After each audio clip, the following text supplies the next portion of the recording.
In the first episode, we installed the entire body kit for the front rear bumpers, the new hood, and also the wide over fenders and side skirts. In this episode, we are going to be fixing and body working it onto the rest of the body and completing this install pretty much. So some of the details are either missing in this body kit, some were sanded out a little bit here and there, and some I simply wanted to add in order to finish the look. So some of the rivets, or at least the holes where the rivets are supposed to go, are not there on the wide body or have been lost a little bit in the casting, and also a panel line around the fuel filler or gas filler cap is missing. And in some places the fitment was also not up to snuff, so I added a couple of markers here and there on the body where I specifically needed to pay attention to either some spots in the body that needs to be fixed, or in this case a lot of panel lines that also need to be fixed and adjusted. And on the hood there were a couple of weird marks which needs to be sanded out, so all of these spots over the entire body are marked off, along with the mold lines on the rear from the stock Tamiya body, which of course also needs to be sanded out.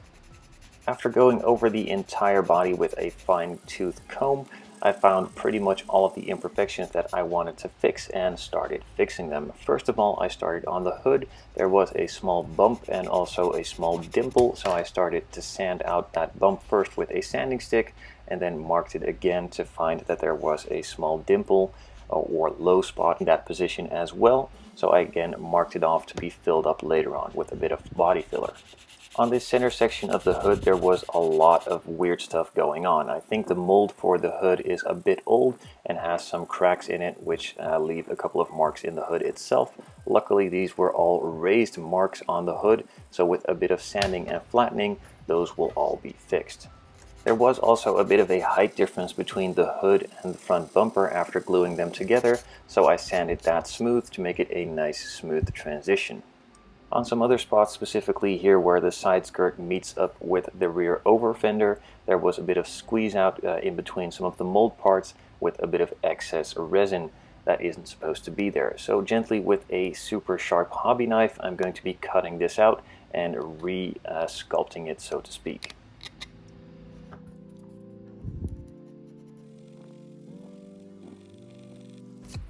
On the rear section of the stock Tamiya body there were a couple of mold lines which needs to be removed, so these were marked off earlier with some permanent black marker and then sanded off with the sanding sticks.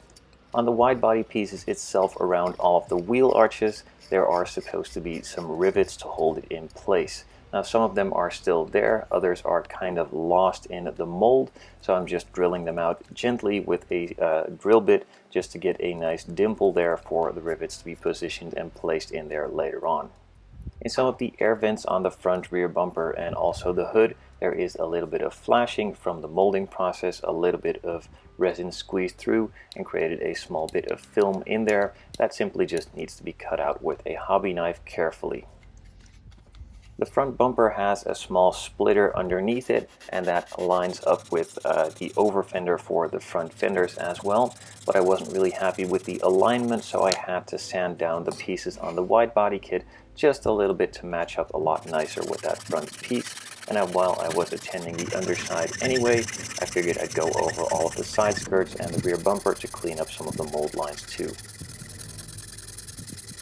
During the installation of some of the parts, I was a bit too generous in removing material from the actual plastic body, and therefore the panel gaps and panel lines aren't perfectly aligned anymore and not as clean as I want them to be. So what I'm going to do is correct them. And for the correcting process, I just like to fill them up entirely with body filler. I'm using Zero Paint's gray filler. You can also use the one from Tamiya, which is pretty similar. Mr. Hobby has some, and probably at your local auto body shop you should be able to find some from Bondo or various other brands as well. Then after filling up the body line itself, I gently want to correct it with a super sharp hobby knife, pushing it against the flat body line that I want to follow.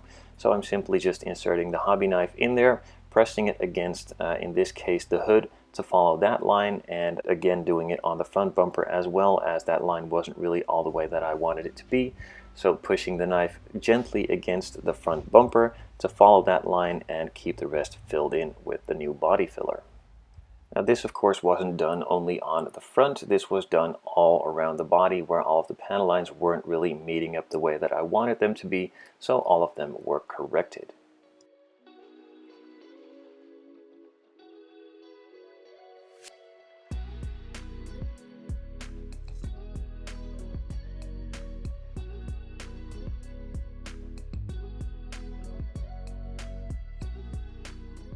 After filling up and sort of scribing the new panel lines, I also moved on to the underside of the body where a couple of the body panels weren't really finished all that nicely, so I added a bit of filler on there too.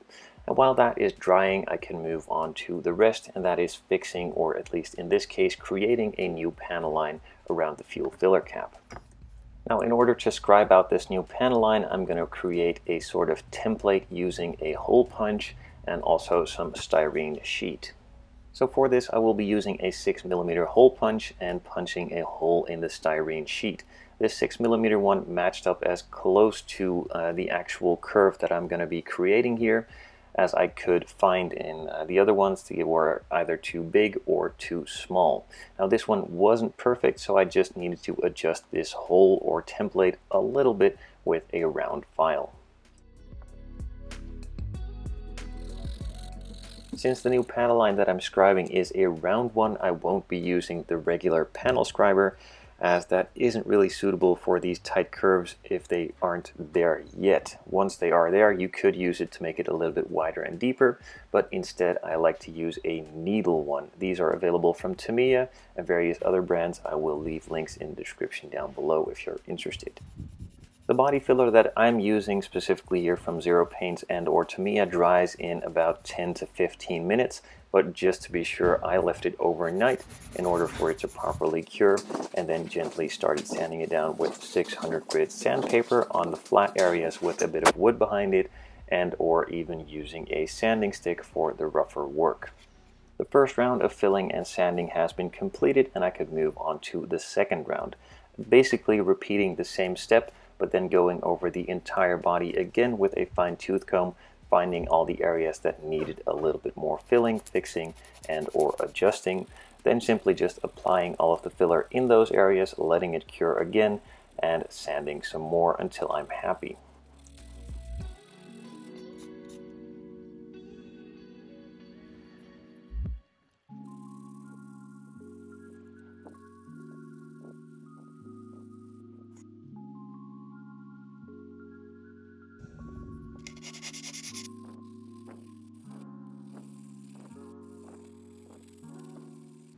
Round 2 of filling and sanding has been completed, so it is time for a coat of primer. But before we can do that, I wanted to sand down the entire body kit, all the resin parts at least, with a 400 grit sanding sponge, and all of the plastic parts from the stock Tamiya body will be sanded down with a 600 grit sanding sponge in order for it to be prepared for the primer to stick to it nicely. The primer that I'm using in this case is going to be Tamiya Surface Primer. This is suitable for metal, resin, and also works really well on plastic. It comes in a spray can but is also available in smaller bottles to be used for the airbrush. So I'm just going to be applying 2 light coats and letting that cure before I move on to doing a bit more refining on the bodywork itself.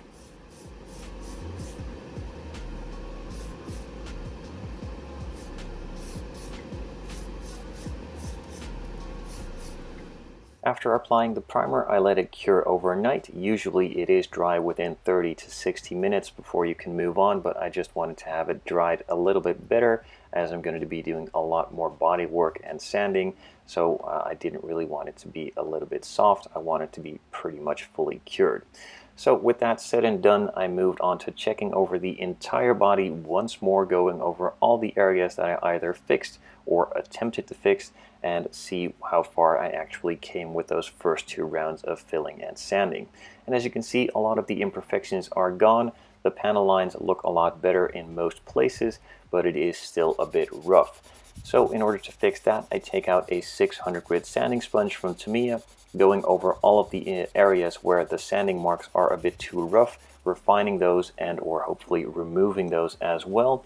and then going over the entire body once more, checking to see if anything needs to be fixed. And if it did need fixing, of course, I would apply a small bit of body filler, let that cure overnight, sand it again, and rinse and repeat. And if nothing came out really clearly or jumped out, so to speak, I could then just simply move on to applying another coat of primer and seeing if that fixed it.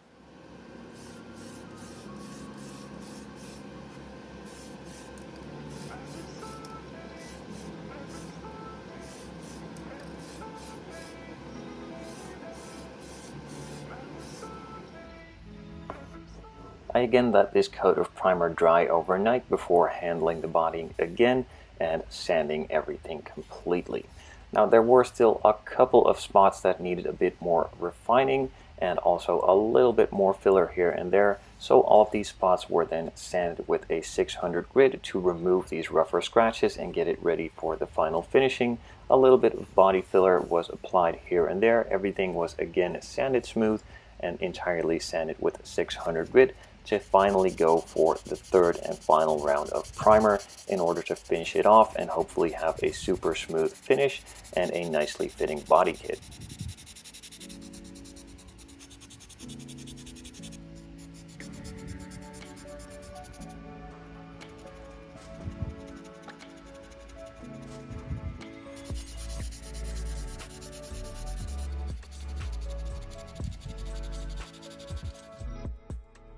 The third, and in this case also final coat of primer has been applied. I again let that cure and could then sand the entire body smooth with 2000 grit sandpaper. You could also use a 3000 or 4000 grit, but 2000 grit is good enough to remove any bumpy spots or orange peel that is in the primer in order for it to be perfectly smooth for the color coats to be applied on top of it.